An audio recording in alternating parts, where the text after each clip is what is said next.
Hello friends, welcome to the topic spread footings under the subject construction technology and currently we are in the module named foundation. तो पिछले lecture में हमने difference between deep and shallow foundation देखा था, जहां पे एकदम detail में हमने ये देखा था कि ये फाउंडेशंस कहाँ पे हो सकते हैं, कैसे हो सकते हैं और इनके टाइप्स क्या है. तो as per our discussion in previous lectures we came to know that types of shallow foundation are spread footing, combined footing, strap footing, raft and grillage footing. तो उसमें से सबसे पहला है स्प्रेड फुटिंग. तो आज हम सभी स्प्रेड फुटिंग्स डिटेल में स्टडी करेंगे. In case of spread footings, the base of the footing is made wider so as to distribute the load over the wide area. Various types of spread footing are wall footings, reinforced concrete footings, inverted arch footings and column footings. So if we understand this wordings, then in case of spread footings the base of the footing is made wider.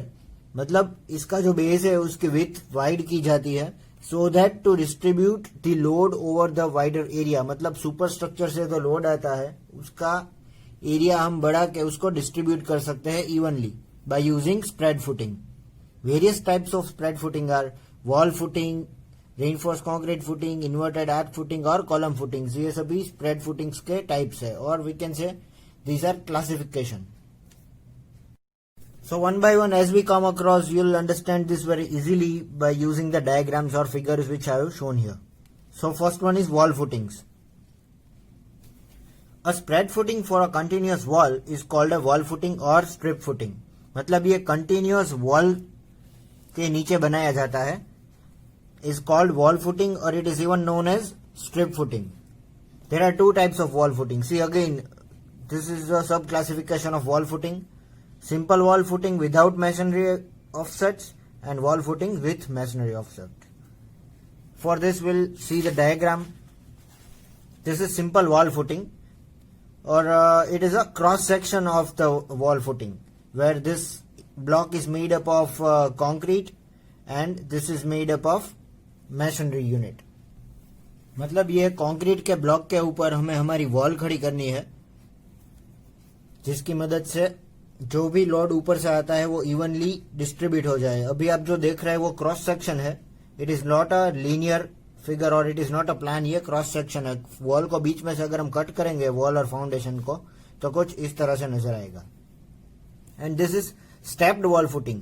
तो वही wall अगर हम masonry यानी कि BRICS से steps provide कर दे तो ये हो जाएगा स्टेप्ड वॉल फुटिंग. ये स्टेबिलिटी बढ़ाने के लिए है हमारी वॉल की. And this is the ground level. ये ग्राउंड लेवल है वो जहां से 1 मीटर 2 मीटर जितनी भी रिक्वायरमेंट हो उसके हिसाब से हमें फाउंडेशन नीचे ले जाना है, मतलब अंडरग्राउंड. ये 136 या बीबीसीसी ये मतलब ये कंक्रीट का रेशियो है 136 जो हमारे कंक्रीट की स्ट्रेंथ आइडेंटिफाई करता है. So if we talk about this portion, मतलब ये स्टेप के बाद जो हमारा आरसीसी का पोर्शन ये खाली रहता है उसे अगर हम पी कहते हैं तो पूरा जो ब्लॉक रहता है स्टेप्ड वॉल फुटिंग में उसकी length 2 into thickness plus 2 into P इतनी मिनिमम होनी चाहिए. Then minimum thickness of this block, मतलब ये ब्लॉक की मिनिमम थिकनेस 300 mm रहनी चाहिए. And this is known as thickness of the column. ये कॉलम है हमारा. पर फिलहाल यहाँ पे क्योंकि ये वॉल फुटिंग है तो मैं यहाँ पे थिकनेस ऑफ द वॉल बताऊंगा. And as seen in this figure we can identify that this type of foundation is used in load bearing structures. मतलब जिन स्ट्रक्चर्स में कॉलम और बीम नहीं होता और डायरेक्टली वॉल पे जो लोड आता है उसे बोलते हैं लोड बेरिंग स्ट्रक्चर्स. और उस प्रकार के स्ट्रक्चर्स में ज्यादातर ये वॉल फुटिंग इस्तेमाल किया जाता है. So this was the first type of footing known as wall footing and this was the first type of spread footing. So after that we'll see reinforced concrete footing.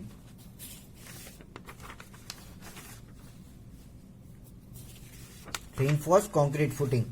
But we have still left few theories for this wall footing. When the wall carries light loads or when the safe bearing capacity of the soil is very high, simple strip footing as shown in figure 2.1a, that was what we seen previously, this figure.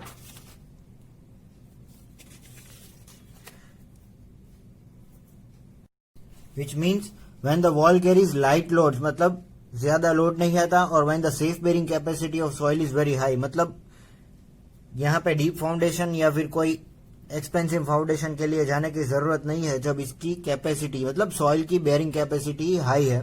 Simple strip footing can be used, मतलब ये वाला strip footing तब हम use कर सकते हैं. इसके ऊपर कोई सॉइल के ऊपर या फिर फाउंडेशन के ऊपर ट्रीटमेंट की रिक्वायरमेंट नहीं है.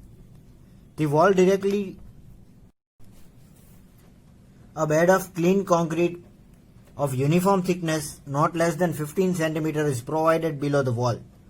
मतलब ये जो हमने वॉल देखी इस फिगर में, उसके नीचे BBCC मतलब ब्रिक बेड सीमेंट कंक्रीट, ये एक स्पेशल कंक्रीट होता है.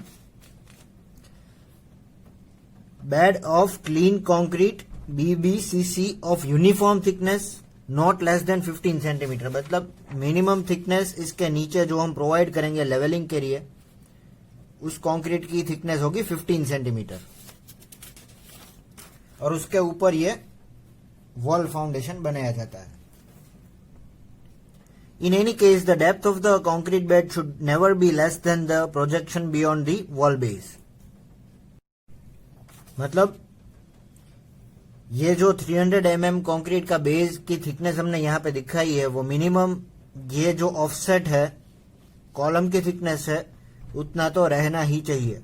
अगर ये 300 mm है तो यहाँ पे मिनिमम 300 mm आएगा, पर ये जो बता रहा हूं मैं वो मिनिमम डायमेंशन है, इससे ज्यादा हम जा सकते हैं.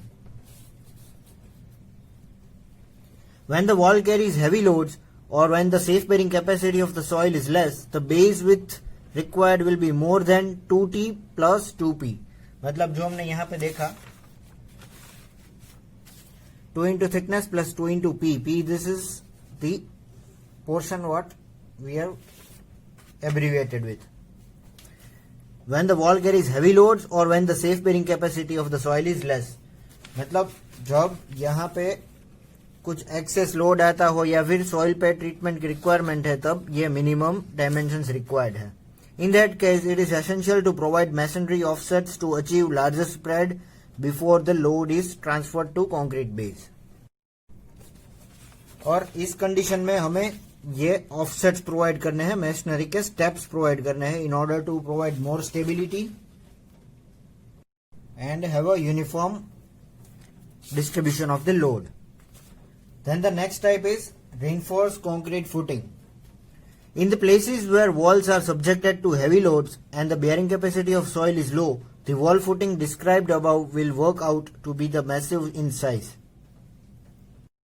मतलब अगर स्ट्रक्चर में या फिर सॉइल के ऊपर कुछ एक्स्ट्रा ऑर्डिनरी लोड्स आ रहे हैं या फिर सॉइल की बेयरिंग कैपेसिटी इनफ नहीं है, तो कुछ इस प्रकार का फाउंडेशन हमें यूज करना है जिसे बोलते हैं reinforce concrete footing for brick masonry wall.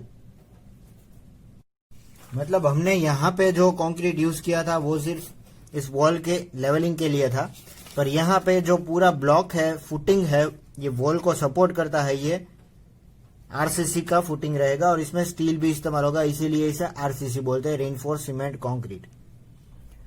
ये स्टील का यूज यहाँ पे लोड इवनली डिस्ट्रीब्यूट करने के लिए और सेटलमेंट ना हो इसीलिए इस्तेमाल किया जाता है.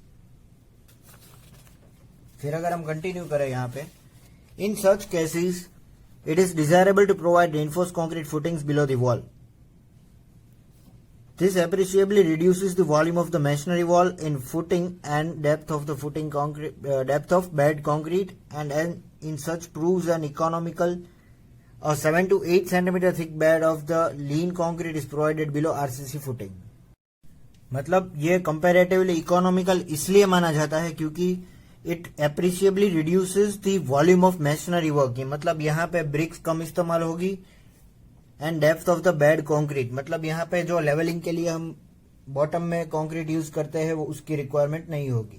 अ 7 to 8 centimetre thick bed of lean concrete is provided below RCC footing. मतलब सिर्फ 7 से 8 सेंटीमीटर थिक लेयर ही चाहिए हमें बॉटम में, यह सिर्फ लेवलिंग के लिए है.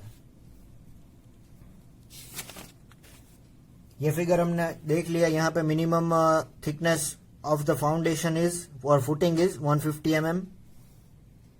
and the minimum depth is 1 meter, that is 1000 mm. We can see how this brick wall is supported on this RCC footing. Here I mentioned the ground level, and this is the very common type of foundation used nowadays. इसके बाद हम बात करेंगे inverted arc footing. तो inverted arc footing start करने से पहले हम ये फिगर देख लेंगे ताकि आप लोग को समझने में आसानी रहे. So this is the arc footing with concrete at the bottom. मतलब यहाँ पे बॉटम में कंक्रीट प्रोवाइड किया जाता है और आर्क शेप में फाउंडेशन लेआउट किया जाता है, मतलब फुटिंग लेआउट किया जाता है. और 2 कॉलम्स मैंने यहाँ पे दिखाया है जो कि ग्राउंड लेवल के नीचे है, और यहाँ से हमारा स्ट्रक्चर सुपर स्ट्रक्चर स्टार्ट होता है. Now let us understand the concept.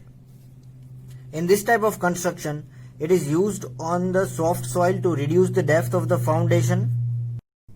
मतलब अगर हमारी सॉइल सॉफ्ट है, मतलब इसकी बेयरिंग कैपेसिटी इनफ नहीं है स्ट्रक्चर को हैंडल करने के लिए, तो अगर हम ये फाउंडेशन और ये फुटिंग प्रोवाइड करते हैं तो यहाँ पे इनफ डेप्थ पे भी जाने की जरूरत नहीं है हमें. One of the drawback of this type of construction is that the end columns must be strong enough to resist the outward pressure caused by the arch action. मतलब यहाँ पे लास्ट में और एंड में जो कॉलम्स रहेंगे वहां पे कुछ आउटवर्ड्स यानी कि इस डायरेक्शन में प्रेशर बनता होगा, तो वो प्रेशर हैंडल करने की स्ट्रेंथ रहनी चाहिए आउटर कॉलम्स में. मतलब यहाँ पे जो आउटर बाउंड्री कॉलम्स रहेंगे वो इकोनॉमिकल नहीं रहेंगे. So that becomes the drawback. मतलब ये इसका लिमिटेशन हो जाता है. However with the advent of the reinforced concrete cement, inverted arc construction is rarely done these days. मतलब ये बहुत कम इस्तेमाल किया जाता है, पर अभी जो सबसे कॉमन फाउंडेशन माना जाता है वो है रेनफोर्स्ड कंक्रीट फुटिंग. फिर इसके बाद हम बात करेंगे कॉलम फुटिंग, और we can say isolated footing, and this is the last type of spread footing. मतलब ये स्प्रेड फुटिंग जो है उसका लास्ट टाइप है, और इसे आइसोलेटेड फुटिंग भी बोल सकते हैं. These are used to support individual columns. They can be either of step type or projections in the concrete base. In case of heavy loaded columns, steel reinforcement is provided in both the directions in concrete bed. Generally 15 cm offset is provided on all sides of the concrete bed. In case of brick masonry column, an offset of 5 cm is provided on all the 4 sides of the regular layers. मतलब ये individual columns को support देने के लिए इस्तेमाल किया जाता है. इसमें स्टेप्स भी रह सकते हैं और ये डायरेक्टली स्लोप से भी बनाया जा सकता है. And if the requirement of soil bearing capacity and superstructure loading are not considered, then we can even use this footing. कोई स्टेप्स की भी रिक्वायरमेंट नहीं है, अगर सॉइल बेरिंग कैपेसिटी एक इश्यू नहीं है और लोड भी सुपरस्ट्रक्चर से ज्यादा नहीं आता है, तो हम ये सिंपल इंडिविजुअल फुटिंग इस्तेमाल कर सकते हैं. So friends, this was all about the types of footing in which we today understood what are the spread footings and their types in details. Thank you for watching.